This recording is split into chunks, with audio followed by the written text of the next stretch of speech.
Do you know what the perfect NoFap streak looks like? Well, today I'm going to show you this, and before we start, I just want to say that if you're new to the channel, I'm Scandinavian Bob, a former porn addict who has been involved in the NoFap rebooting community for 13 years now. So if you're into things like this, consider subscribing. Okay, so is the perfect NoFap streak a streak where you are meditating daily, doing physical exercise, taking cold showers, and you have zero peaking and zero slips?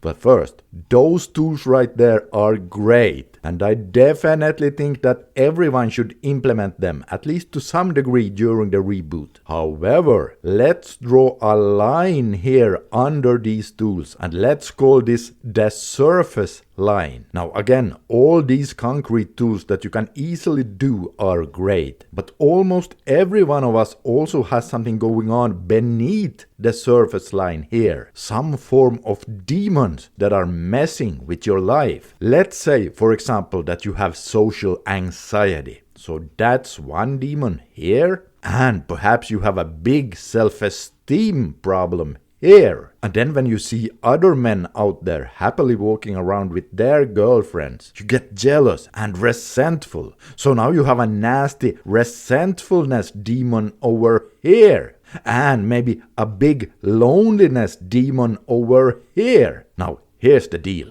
The perfect NoFap streak is not the one where you have zero slips with 0 seconds of peaking while you at the same time ignore your inner demons. No, the best NoFap streak is actually the one where you do the tools above the line, yes, but you also keep working on reducing the strength of your demons. In fact, there's a famous line in the alcohol addiction recovery community that goes something like, abstinence is not the same as recovery.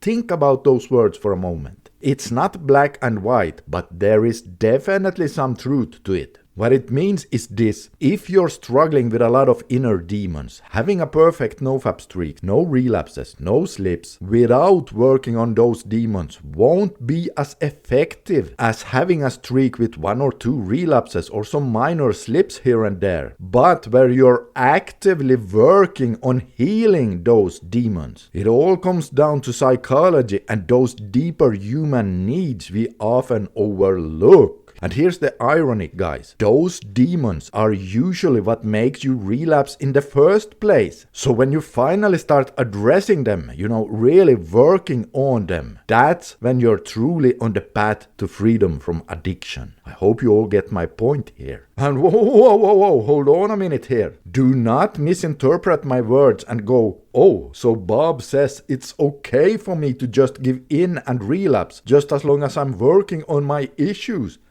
No. That's not what I'm saying. You should still try to do your best to stay away from relapses, obviously, because, well, you all know that relapsing makes everything worse. So you should never relapse on purpose. And speaking of perfect or good streaks, this leads me to a common question I frequently get. For example, a few days ago, I got the following question in the comments section. Quote, I'm on day 19, but I peaked a bit yesterday. I feel guilty. Since my streak is broken, should I just relapse on purpose now to start fresh? Unquote.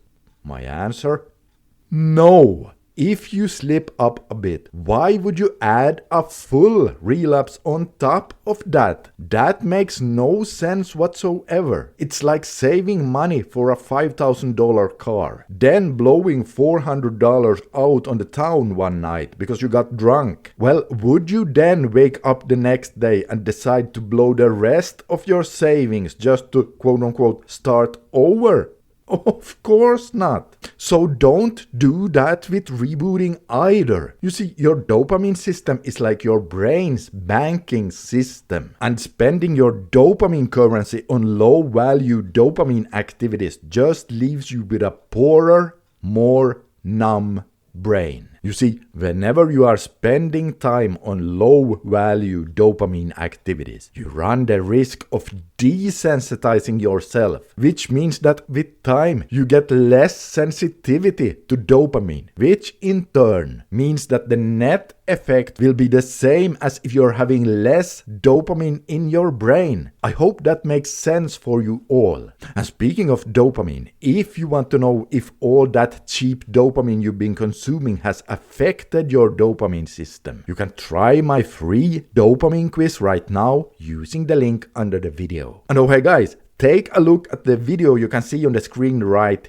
here if you want to discover what I don't like about semen retention. Take a look right now and you'll discover exactly what I mean.